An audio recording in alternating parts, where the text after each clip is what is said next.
Jangan katakan tidak mungkin, katakan bagaimana caranya.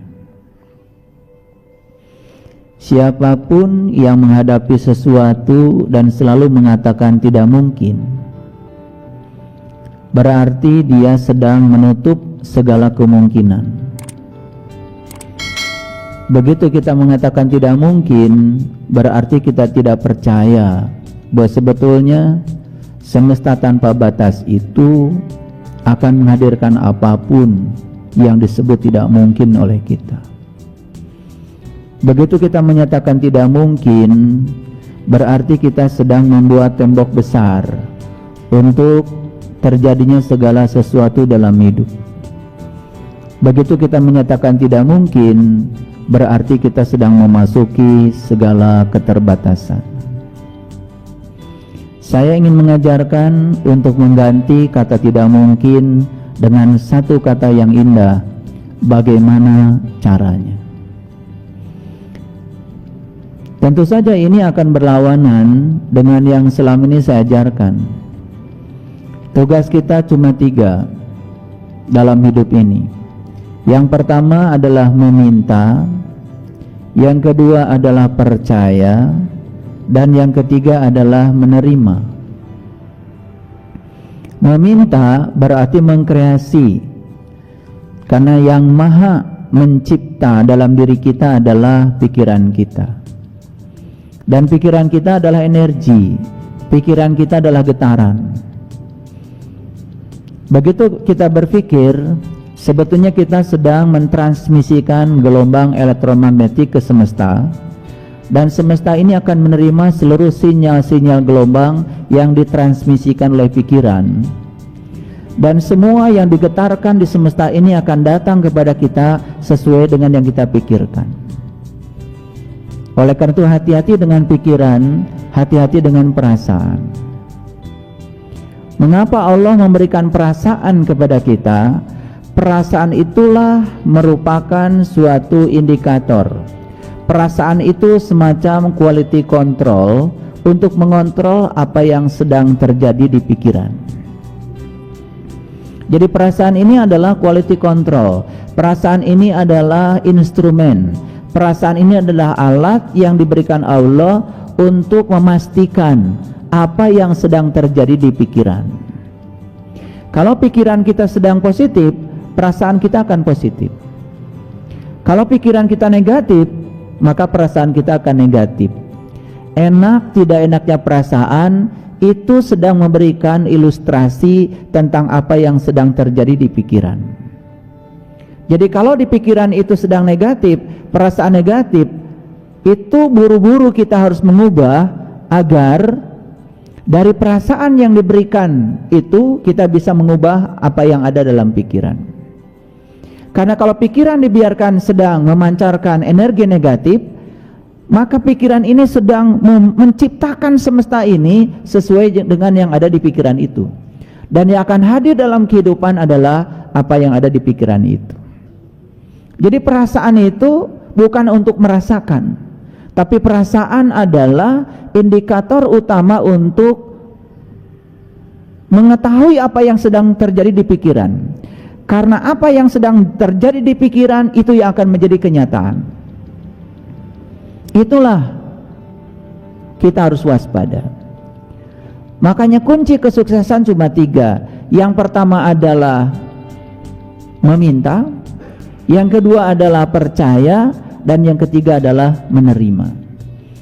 Meminta berarti mengkreasi di pikiran kita tentang kehidupan yang kita mau.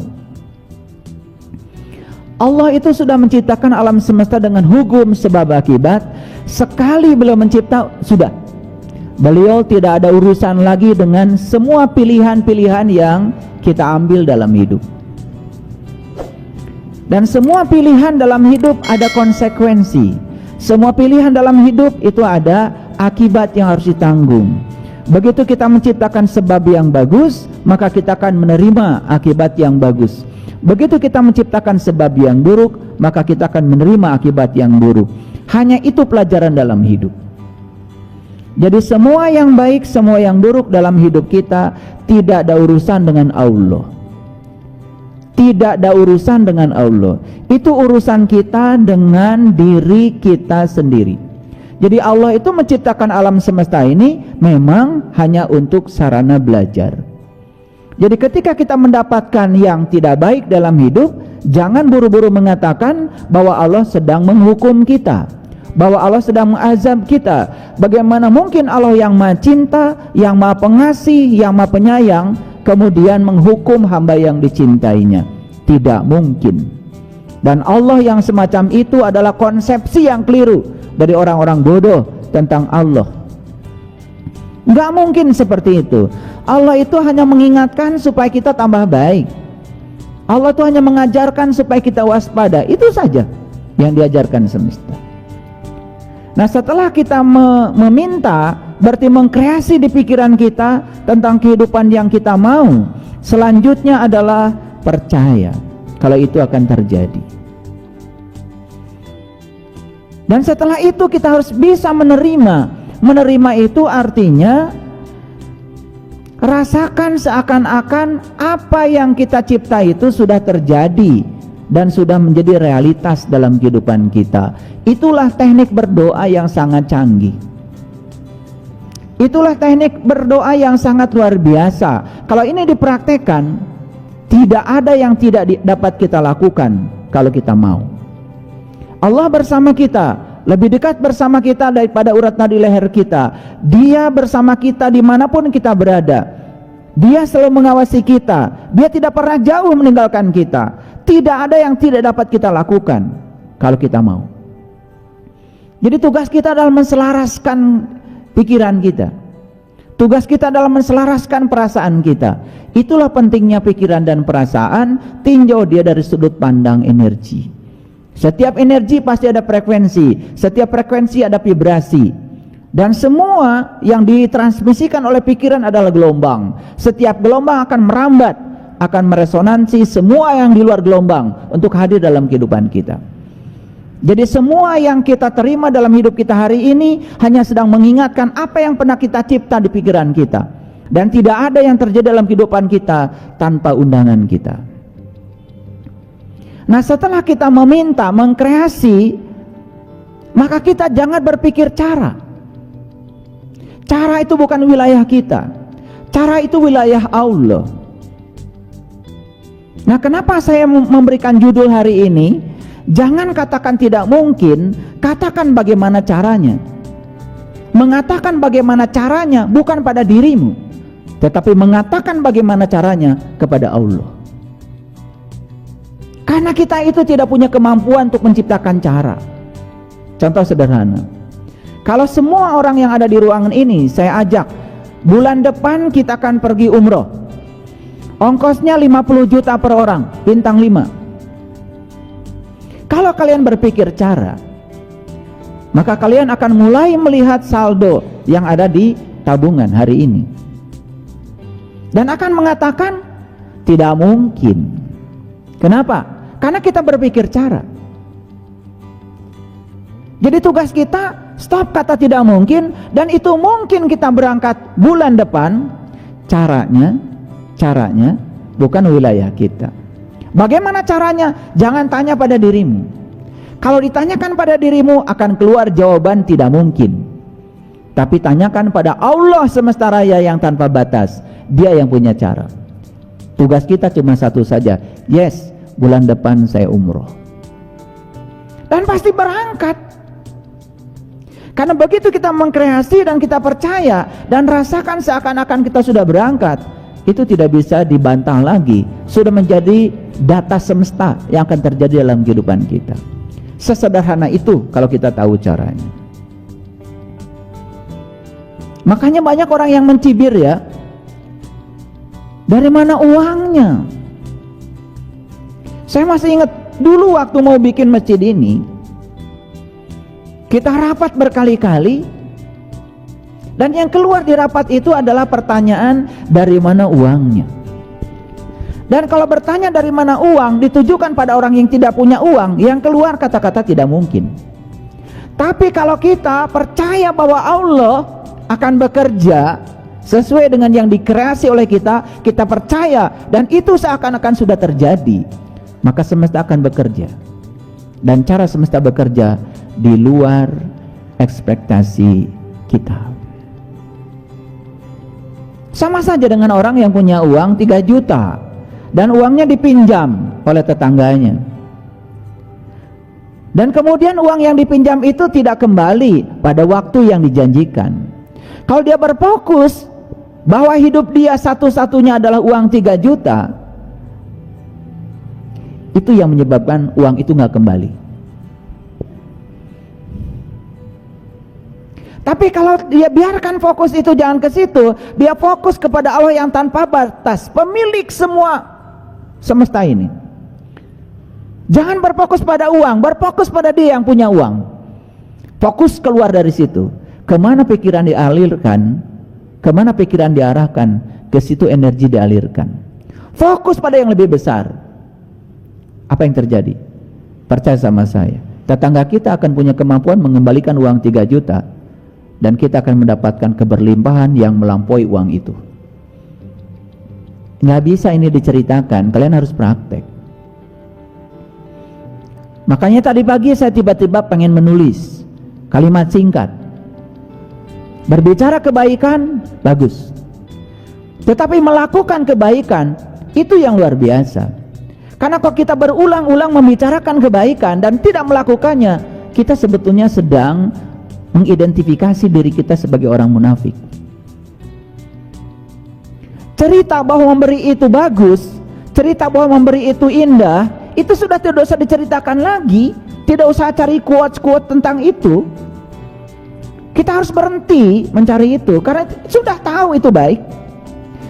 Tetapi kalau itu kebaikan tidak dilakukan, seperti kita punya harta karun di gudang, sementara kita tidak punya kuncinya, maka kita tidak akan pernah bisa menggunakannya. Gak ada bedanya. Seperti kita punya banyak pengetahuan tentang kebaikan, kalau itu tidak dilakukan, gak ada gunanya. Tugas kita adalah melakukannya, dan berhenti berbicara kebaikan, mulai melakukannya. Itu saja yang dibutuhkan dalam hidup. Karena kalau kita tidak praktek, kita tidak mengalami, kita tidak akan pernah memahami. Semua pemahaman berasal dari pengalaman yang kita lakukan. Agak berat ya, mungkin saya bicara ya, terlalu filosofis barangkali, tetapi saya coba sederhanakan dalam bahasa yang gampang untuk kalian mengerti. Sekali lagi, ketika kita menyatakan itu mungkin, bagaimana caranya? Jangan tanya caranya padamu, karena kamu akan mengatakan itu tidak mungkin. Caranya, tanyakan kepada semesta. Semesta punya cara tersendiri untuk melakukannya. Tugas kita apa? Tugas kita melakukan kegiatan seperti biasa saja. Baik, saya akan mulai satu persatu kita rinci. Ada satu pertanyaan dari saya. Mungkinkah kita bertemu dengan Tuhan? Pertanyaan ya. Pernah nggak ada pertanyaan seperti ini? Ada pertanyaan, mungkinkah kita bertemu dengan Tuhan? Itu pertanyaan. Kalau kita mengatakan itu mungkin, caranya akan datang. Dan kita tidak bisa menciptakan cara itu, kecuali dihadirkan caranya oleh semesta dengan cara yang luar biasa. Mungkin saja pertama kali kita punya teman yang berkesadaran. Mungkin saja teman yang berkesadaran punya guru. Mungkin saja. Lewat jaringan itu pelan, loh, akhirnya sampai pada cara itu. Begitu sampai pada cara itu terkejut. Loh, kok bisa? Dan saya kasih tahu, kalau pertanyaan ini dijawab oleh orang yang mengatakan tidak mungkin, maka dia tidak akan pernah bertemu cara. Tapi kalau pertanyaan dijawab oleh orang mungkin, Tetapi tentu ada dasar yang melatar belakangi dia mengatakan itu mungkin. Oke, apa dasarnya? Ini saya pakai ayat biar kelihatan ngajinya. Nah, saya tampilkan nih, ada Quran surat Al-Ankabut ayat yang kelima. Kita baca pelan-pelan ya, supaya teks Arabnya bagus, diterjemahkan ke dalam bahasa Indonesianya juga bagus, translasinya tidak terdistorsi. Kita harus sabar. Man kana, barang siapa, yarju roja, berharap. Nah, yarju itu berharap, tetapi berharap ini tingkatannya sangat beragam. Nah, disitulah pikiran kita, getaran gelombang dari pikiran kita di situ yang paling penting. Kreasi pikiran kita di situ yang paling penting. Seberapa besar harapan kita? Jadi kalau ada orang yang mengatakan, saya ingin ketemu ayah guru, tetapi belum terlaksana sampai sekarang. Saya bilang, Anda tuh gak mau ketemu saya. Kalau mau ketemu saya pasti ketemu.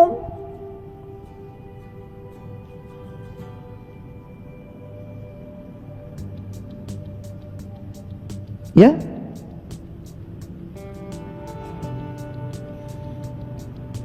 kamu yang merencanakan, tapi saldo yang menentukan.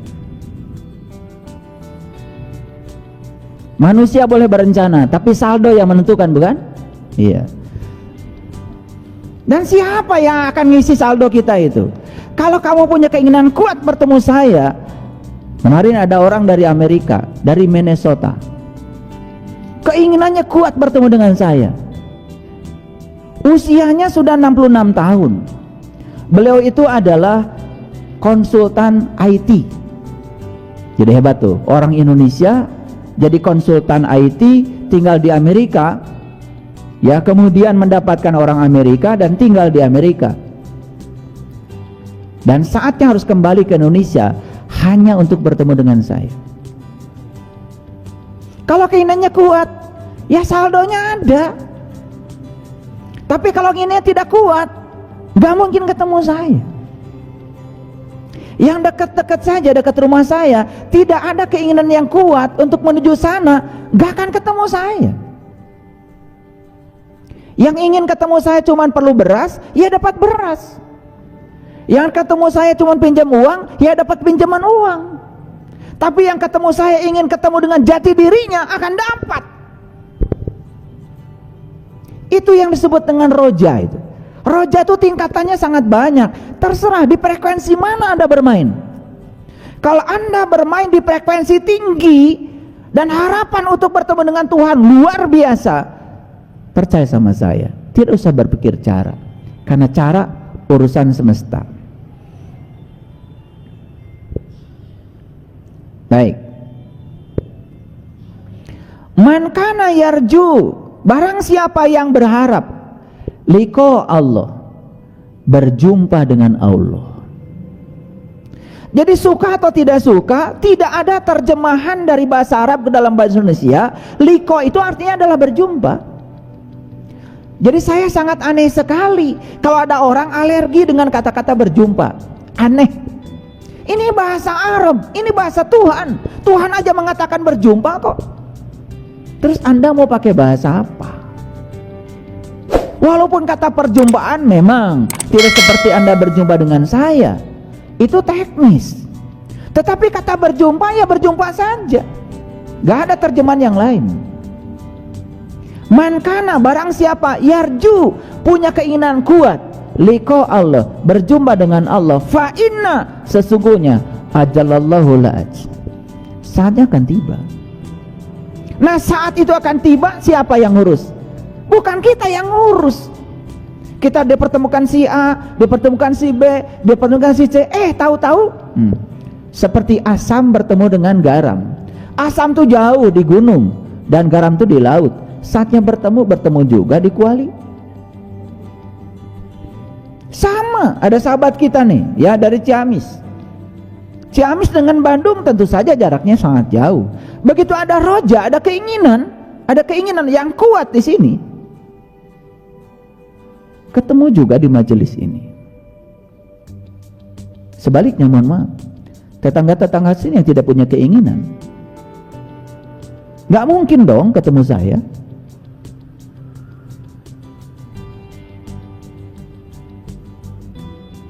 Disitulah cara semesta bekerja. Dan Allah hanya menghendaki mereka yang punya kehendak. Yang tidak punya kehendak nggak akan dikehendaki. Nggak mungkin tiba-tiba saldo ada duitnya. Paling juga ada duitnya buat perut. Ini cara semesta bermain. Saya mau bicarakan rahasianya hari ini. Kuliah hari ini agak serius ya. Harus fokus, karena jangan salah tangkap, karena salah memahami, salah melakukan. Seperti kebanyakan orang sekarang ditugaskan untuk zikir, mengingat Allah, yang terjadi nyebut-nyebut nama Allah, dan dia merasa sudah zikir, padahal nyebut dengan ingat itu alatnya aja beda. Nyebut itu di sini nih, ingat itu kan di dalam, dan ingat itu ada syaratnya, syarat sahnya. Ingat harus tahu yang diingat. Bagaimana Anda bisa mengingat Allah kalau Anda belum tahu Allah? Ini supaya tidak terdistorsi bahasanya, saya pakai bahasa yang sederhana biar semua orang mengerti. Saya coba mengurangi banyak kata untuk setiap kalimat yang saya ucapkan, supaya kalimat yang saya sampaikan itu efektif. Karena orang bicara itu ada dua, ada singkat tidak jelas, ada juga panjang makin gak jelas.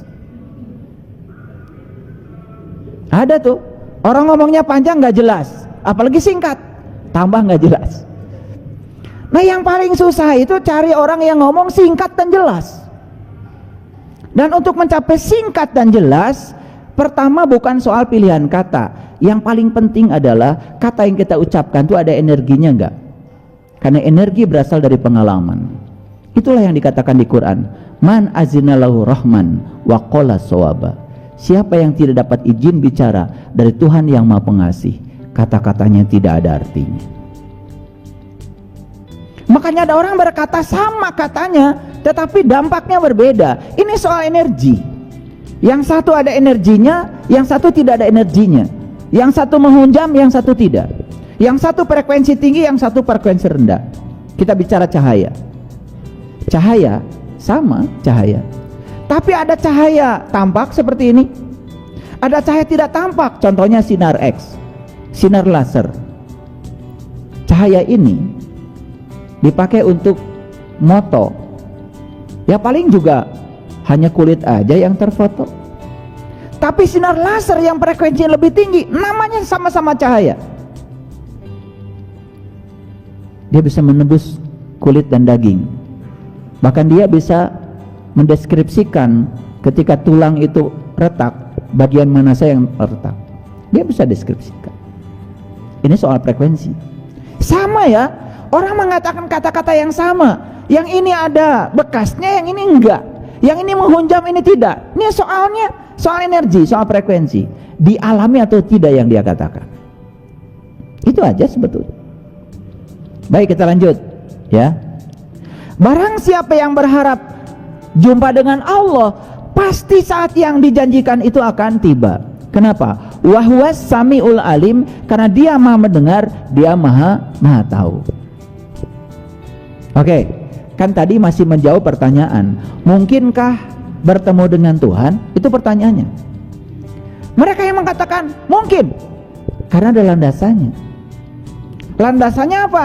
Barang siapa yang ingin jumpa dengan Allah, pasti waktu yang dijanjikan itu datang. Dan kalau Allah menjanjikan, kan gak mungkin tidak ngasih caranya. Ulangi lagi, gak mungkin sekelas Allah nyuruh berjumpa dengan dia, kemudian dia tidak pernah ngasih cara. Kan gak mungkin. Gak mungkin banget. Nah, kalau kita berpikir cara, pusing. Biarkan cara, itu urusan Allah. Cara yang kita lakukan apa? Ya sudah, silaturahim saja. Bertemu si A, bertemu si B, bertemu si C, terus saja. Nanti juga suatu saat akan ketemu dengan cara itu. Karena kalau cara dipikirkan oleh kamu yang pikirannya terbatas, paling juga kamu akan bilang tidak mungkin, karena kebanyakan orang mengatakan tidak mungkin. Disitulah kesadaran. Ini yang bermain adalah kesadaran. Oke, lanjutkan dulu. Yang berharap akan bertemu. Bertemu apa? Bertemu caranya. Yang tidak berharap, saya katakan tidak mungkin bertemu caranya, karena dia sejak awal sudah mengatakan tidak mungkin. Inilah permainan pikiran.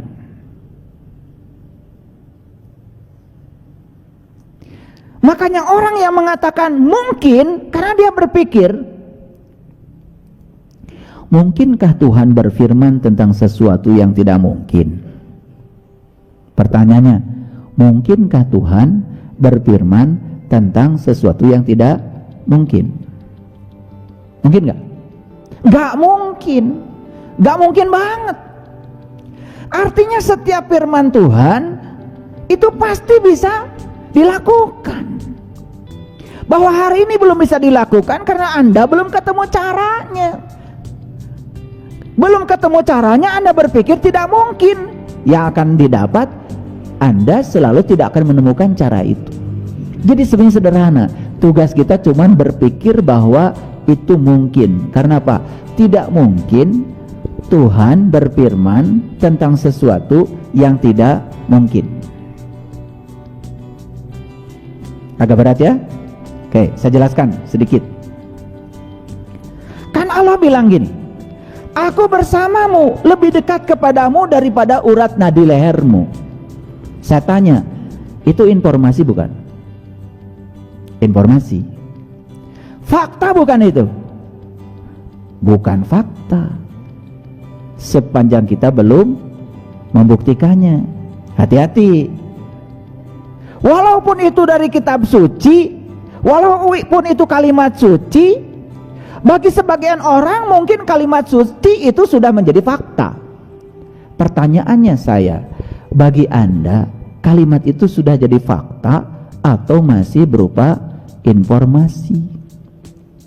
Nah, kalau Anda berada di pihak yang puas ketika mendengar kalimat sesungguhnya aku bersamamu, lebih dekat kepadamu daripada urat nadi lehermu, kamu puas dengan kalimat itu dan stop sampai di situ, ya sudah, bagianmu sampai di situ.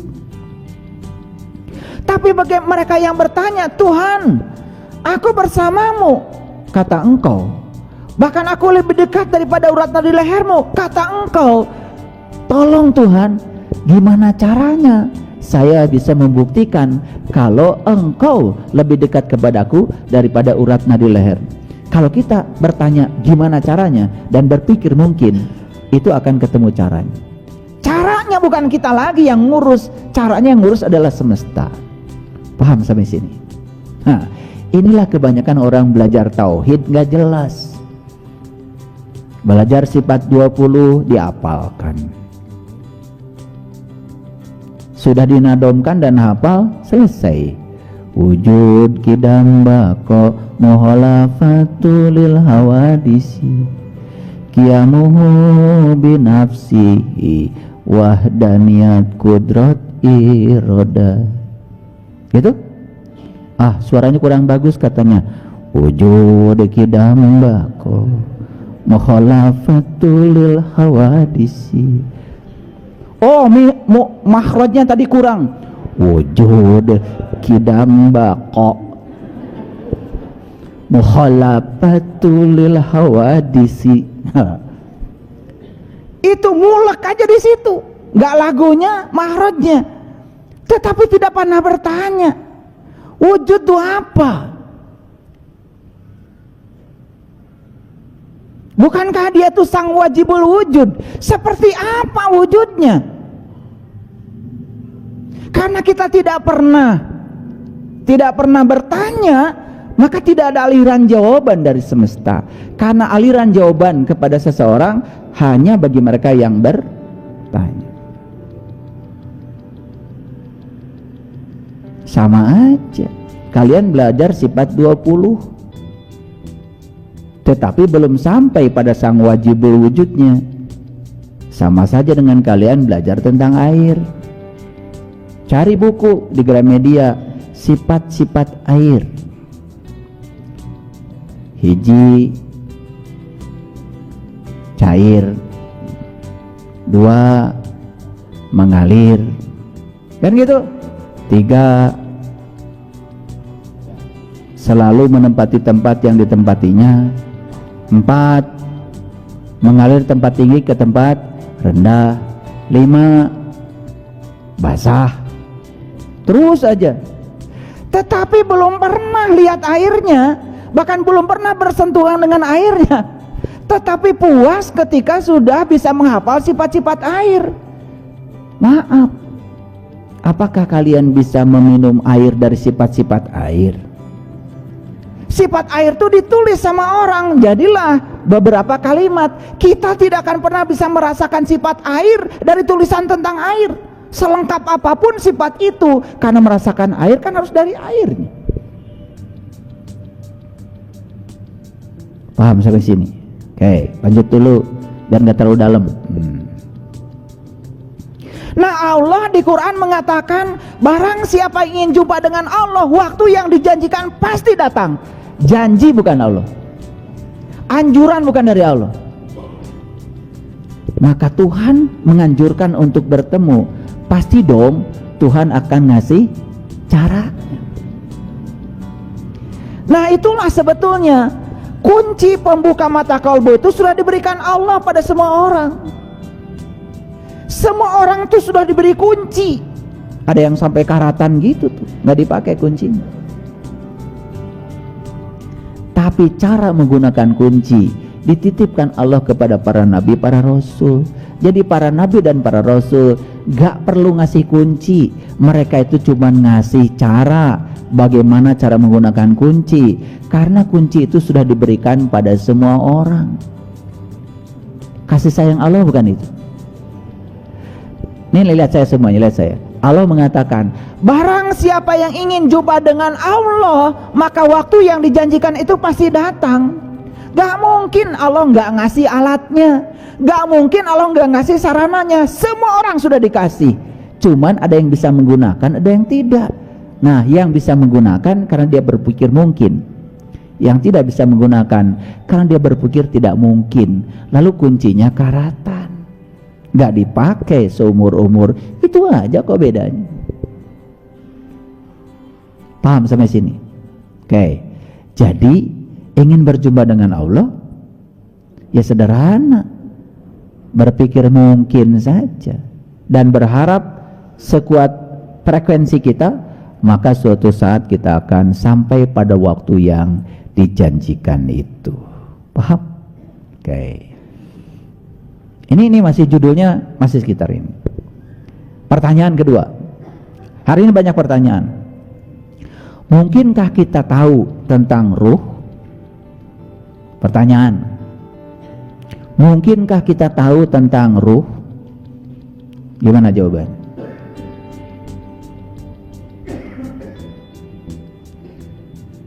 Karena ada orang tiba-tiba mengatakan, wah itu gak mungkin, gak mungkin, gitu kan? Begitu Anda berkata tidak mungkin, maka Anda tidak akan pernah bertemu caranya. Tapi begitu Anda berkatakan mungkin, akan bertemu caranya. Yuk kita lihat dulu pakai ayat biar jelas. Wa yas'alunaka 'anir ruh, dan mereka akan bertanya kepadamu tentang ruh.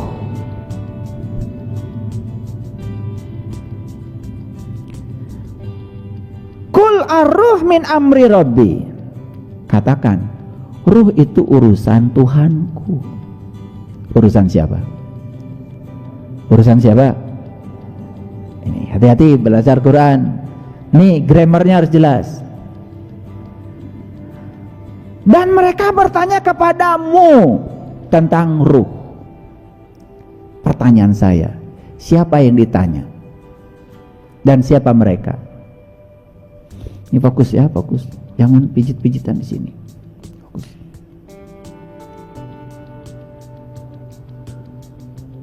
Mau ngaji-ngaji aja.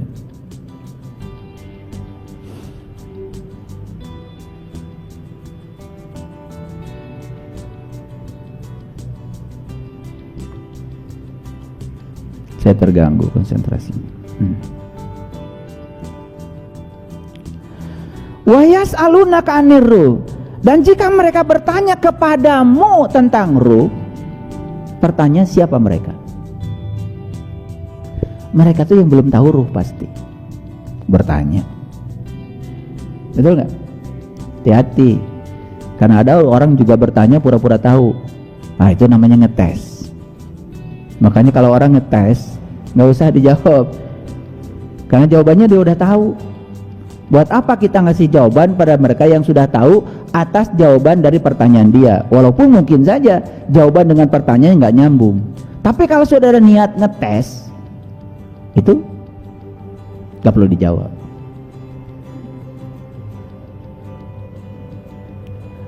Jadi mereka siapa? Yang belum tahu. Mu di sini siapa? Yang sudah tahu. Nah, pertanyaan saya, dia tahu dari mana? Ini belajar grammar. Makanya kalau membedah Quran itu harus jelas subjeknya siapa, predikatnya mana, objeknya mana. Lalu kata pertanyaan itu kan sebenarnya membalik-balikan subjek, predikat, objek. Kan itu diputar aja. Ini logika. Karena bahasa itu logika. Ulangi lagi.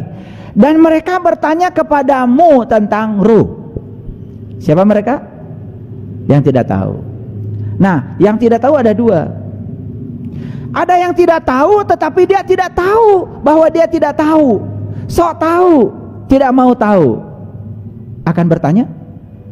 Gak mungkin. Orang yang tidak tahu tapi dia tidak tahu bahwa dia tidak tahu, tidak sadar kalau dirinya tidak tahu, gak mungkin bertanya. Coba orang-orang yang ceramah kemana-mana, mulutnya terbuka, mata kolbunya masih tertutup, dan merasa dirinya tahu karena undangan ceramahnya banyak. Apakah akan bertanya tentang ini? Gak mungkin. Tapi mereka yang tidak tahu, tapi dia tahu kalau dia tidak tahu, pasti akan mencari tahu. Mereka yang tidak sadar kalau dirinya dalam kegelapan, tidak mungkin mencari cahaya. Karena bagi dia kegelapan sendiri ya sudah cukup. Mereka yang mencari cahaya adalah mereka yang sadar kalau dirinya dalam kegelapan.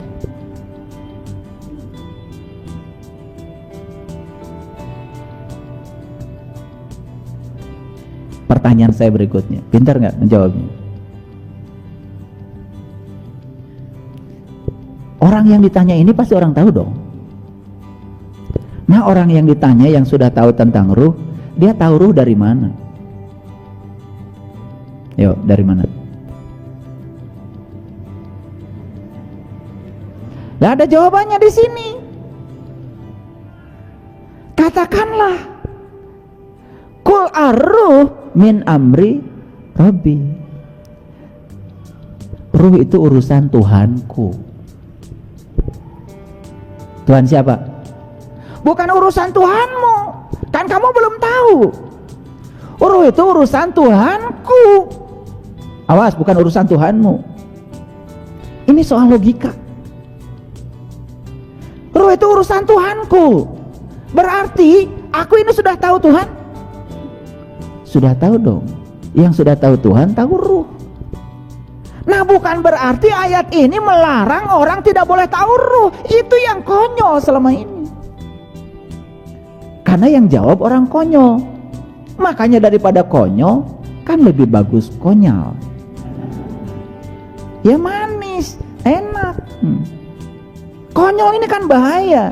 Nah, orang konyol ngajarin orang konyol, nggak tambah konyol, nggak akan jadi konyol.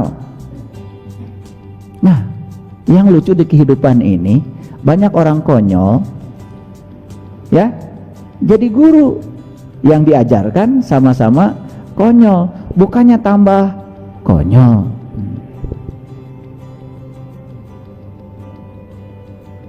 Dalam proses saya belajar dulu, saya pernah bertemu tuh yang konyol gitu. Dan jawabannya apa? Udah, jangan bicara ruh. Ruh mah urusan Tuhan. No, bukan urusan Tuhan, urusan Tuhanku. Jadi urusan ruh, urusan siapa? Urusan Tuhanku, bukan urusan Tuhanmu. Loh, kamu belum tahu? Berarti orang ini sudah sampai nggak pada Tuhannya? Sudah. Apa pesannya? Pesannya, kalau kamu ingin tahu urusan ruh, jangan tanya gue, tanya aja Tuhanmu. Sampai suatu saat kau akan mengatakan, oh sekarang aku tahu ruh itu karena aku sudah belajar dari Tuhanku. Bagimu, bukan bagiku. Pusing-pusing gak apa-apa. Makanya ngaji dengan saya itu pagi-pagi harus makan buah. Ini kecerdasan tingkat tinggi. Jadi minum wortel. Ngaji dengan saya jangan makan cilok, nggak nyampe pemikiran.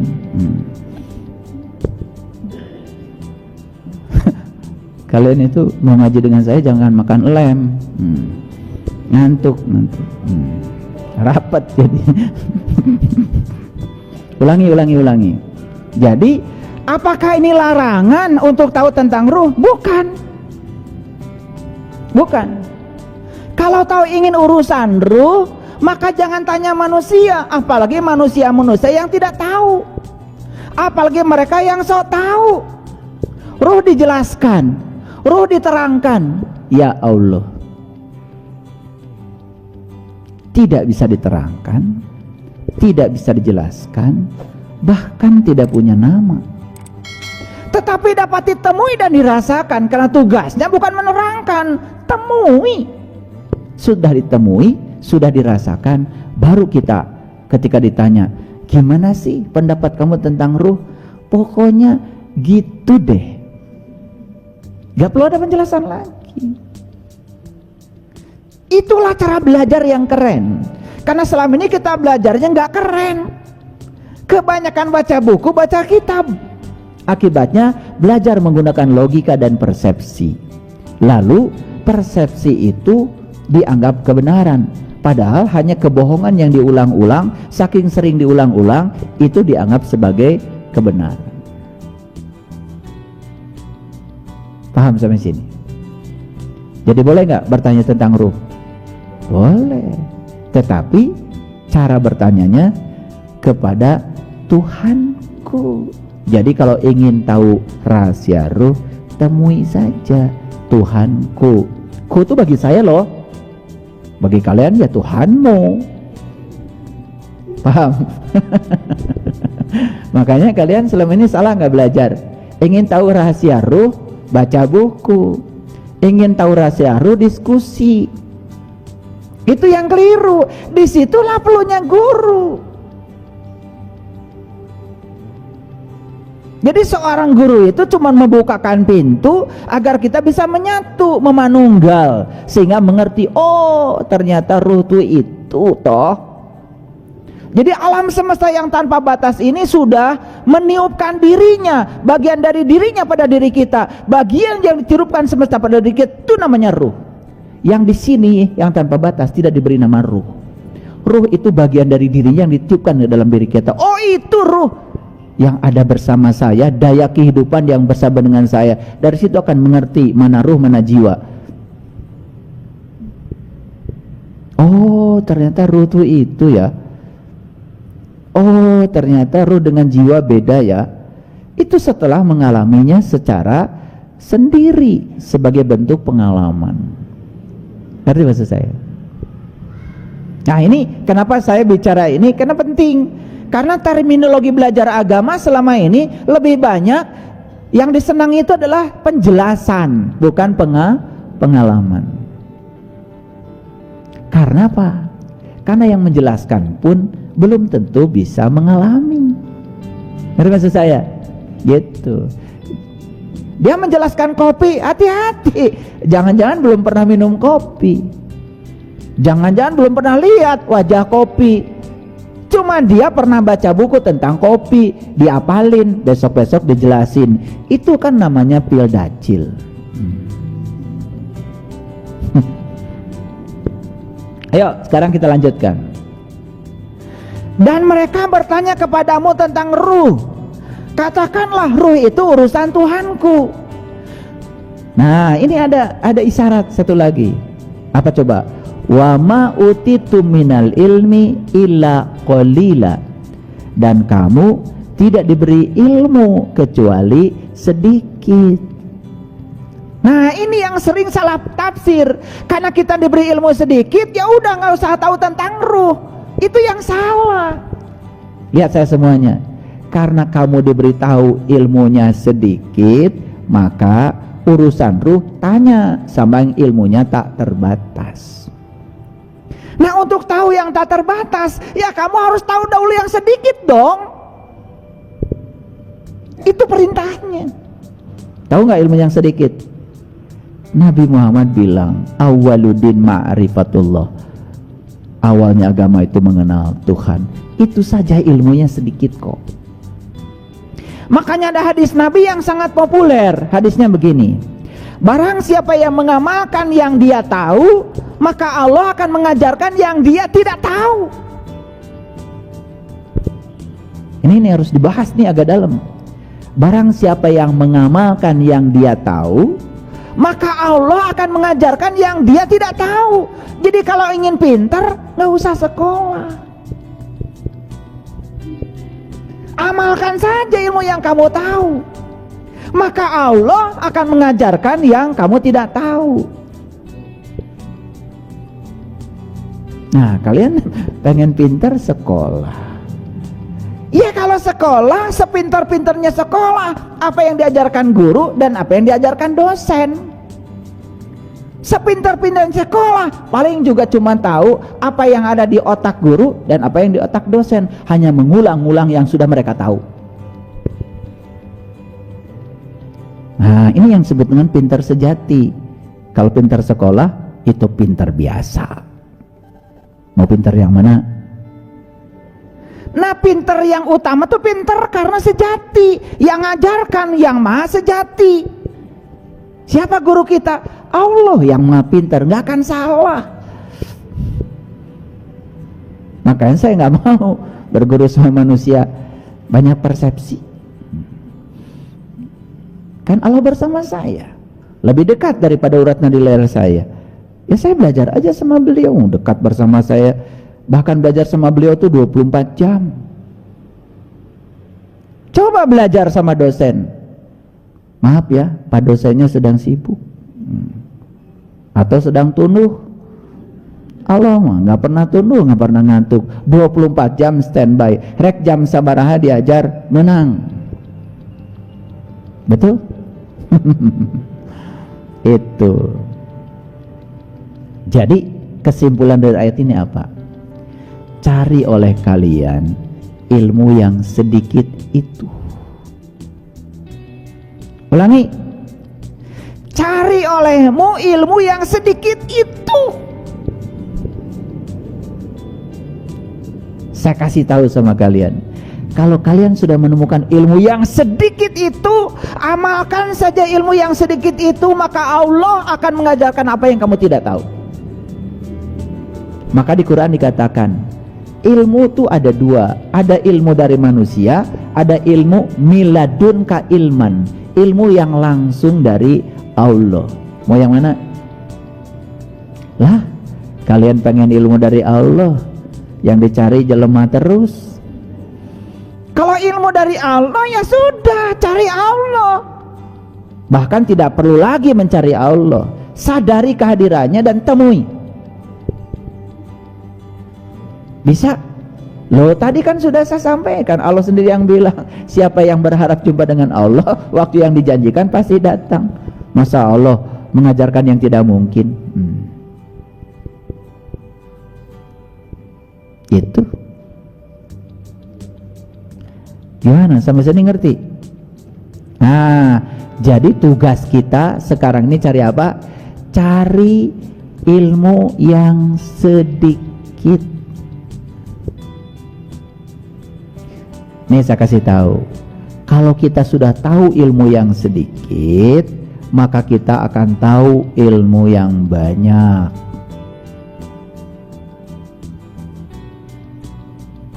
Perpustakaan ada kuncinya nggak? Ada. Kalau kita ingin membaca buku di perpustakaan, harus masuk nggak ke perpustakaan? Harus masuk. Untuk masuk ke perpustakaan harus apa? Membuka pintu kan? Itu. Untuk membuka pintu perpustakaan harus tahu kuncinya kan? Nah, jadi ilmu yang sedikit itu tuh kunci perpustakaan. Itu aja kok. Ketemu kuncinya, cetrek, buka pintunya, masuk, rek maca buku nu mana, bisa. Paham? Tah eta ilmu yang sedikit. Allah bilang langit dan bumi tidak akan cukup menampung zatku, tapi kalbunya orang yang beriman itulah rumahku. Jadi ilmu yang sedikit apa? Kunci untuk bisa memasuki rumahnya Allah yang sejati. Itu saja. Tapi kalian sering ngalalaworakeun yang sedikit. Dah hayang nate noba. Padahal kunci rumah, ya, tuh mobil tuh di halaman masjid ini berantakan mobil banyak. Ada gunanya nggak kalau kunci semua mobil itu hilang? Tetiasa dianggo. Karena kecilnya itu mobil, kunci mobil sering disepelekan. Padahal kalau tidak ada kunci itu kalian nggak bisa masuk mobil, boro-boro mengendarainya. Sama kunci rumah, kecil. Dan kalau itu hilang, kalian tidak akan bisa masuk ke rumah. Kunci untuk meniti ke dalam diri kecil. Silakan kalian anggap sepele kunci itu, kalian gak akan bisa masuk ke jati dirimu sendiri. Kalian tidak akan bisa melihat pusat semesta dalam dirimu gara-gara kunci yang kecil itu. Inilah wa ma utitu minal ilmi illa qalila. Kalau ingin tahu urusan ruh, temui dulu ilmu yang sedikit. Makanya saya ngasih ilmu sama kalian gak banyak-banyak. Betul gak? Nah, saking sedikitnya kalian lupa. Iya, saya sering tanya, kunci taruh di mana? Oh, lupa. Makanya sehari kalian tidak membuka pintumu, itu mundur 40 hari. 2 hari, 3 hari, mundur terus ke belakang. Terus aja ngitung tahun. Sudah belajar dengan saya sekian tahun, padahal hitungannya mundur. Loh, kalian gak pernah menggunakan kunci. Sudah diajarkan kuncinya gak digunakan. Makanya kata Rasulullah, tidak ada ilmu setelah ini kecuali kesesatan. Sahabat bertanya, ya Rasulullah, ilmu apa? Ma'rifatullah. Tidak ada ilmu setelah ma'rifatullah kecuali kesesatan. Maka di Quran ada perintah, wal takum minkum ummatun yad'una ilal khair wa ya'muruna bil ma'ruf wa yanhauna 'anil munkar. Sekarang yang disebut dengan amar ma'ruf nahi munkar itu jadi keliru. Keliru. Orang lagi joget-joget, bubarkan.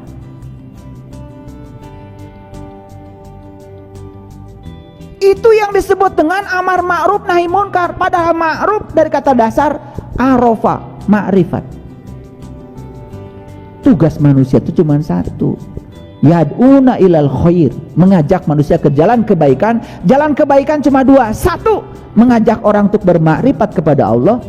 Ya'muruna bil ma'ruf. Yang kedua, cegah yang sudah makrifat, jangan mundur ke belakang. Itu aja kok. Bukan orang lagi dagang bulan puasa hancurkan warungnya. Itu menapsi-napsi. Lalu bikinlah slogan, hormati yang sedang berpuasa. Ya nu sadarna nu mana?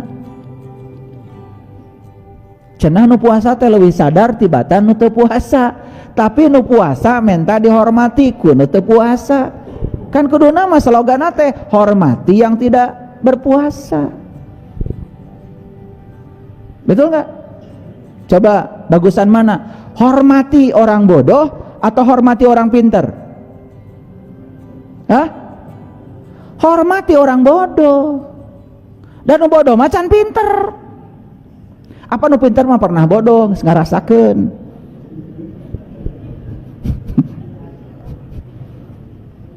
Betul nggak? Iya.